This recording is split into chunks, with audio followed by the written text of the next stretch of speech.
ಮೈಲನಹಳ್ಳಿ ಹಿಂದೂ ಮುಸ್ಲಿಂಗಳ ಭಾವೈಕ್ಯತೆ ಹಬ್ಬ ಮೊಹರಂ ಸಡಗರ ಸಂಭ್ರಮದಿಂದ ನಡೆಯಿತು.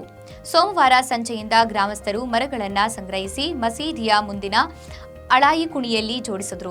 ರಾತ್ರಿ 8 ಗಂಟೆ ಸುಮಾರಿಗೆ ಮುಂಚಾನೆಯಿಂದ ಒಂದೊತ್ತಿನ ಹರಕೆ ಹೊತ್ತ ಭಕ್ತರು ಪಾನಕವನ್ನ ಮೊಹರಂ ಗುಡಿಯ ಮುಂಭಾಗದ ಅಲಾಯಿ ಕುಣಿಗೆ ಸಮರ್ಪಿಸಿ ಹರಕೆ ತೀರಿಸಿಕೊಂಡಿದ್ದಾರೆ. ನಂತರ ಅಲಾಯಿ ಕುಣಿಯಲ್ಲಿ ಸಂಗ್ರಹಿಸಿದ್ದ ಕಟ್ಟಿಗೆಗೆ ಅಗ್ನಿಸ್ಪರ್ಶ ಮಾಡಿದ್ರು. ರಾತ್ರಿಯೆಲ್ಲ ಕಟ್ಟಿಗೆ ದಹಿಸಿ ಮುಂಚಾನೆ 3ರ ಸುಮಾರಿಗೆ ಕೆಂಡ ಸಿದ್ಧವಾಯಿತು.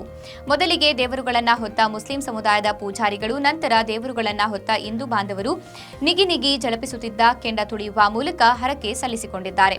ಮುಂಜಾನೆ 6ರಿಂದ ಗ್ರಾಮದ ಎಲ್ಲ ಬೀದಿಗಳಲ್ಲಿ ದೇವರು ಹೊತ್ತ ಯುವಕರು ಸಂಚರಿಸಿದ್ದಾರೆ. ಮನೆಯ ಅಂಗಳದಲ್ಲಿ ಬಂದ ದೇವರುಗಳನ್ನ ಜನ ಭಯ ಭಕ್ತಿ ಭಾವದಿಂದ ನಮಿಸಿ ಪೂಜಿಸಿದ್ದಾರೆ. ಸಂಜೆಯಾಗುತ್ತಿದ್ದಂತೆ ಗ್ರಾಮದ ಯುವಕರು ಹಲಗೆ ತಪ್ಪಡೆಗಳನ್ನ ಹೊಡೆಯುತ್ತಾ ಅಲಾಯಿ ಕುಣಿಯ ಸುತ್ತ ಸುರಿಯುತ್ತಿದ್ದ ಜಿಟಿ ಮಳೆಯಲ್ಲೂ ಕುಣಿದು ಕುಪ್ಪಳಿಸಿ ಸಂಭ್ರಮಿಸಿದ್ದಾರೆ.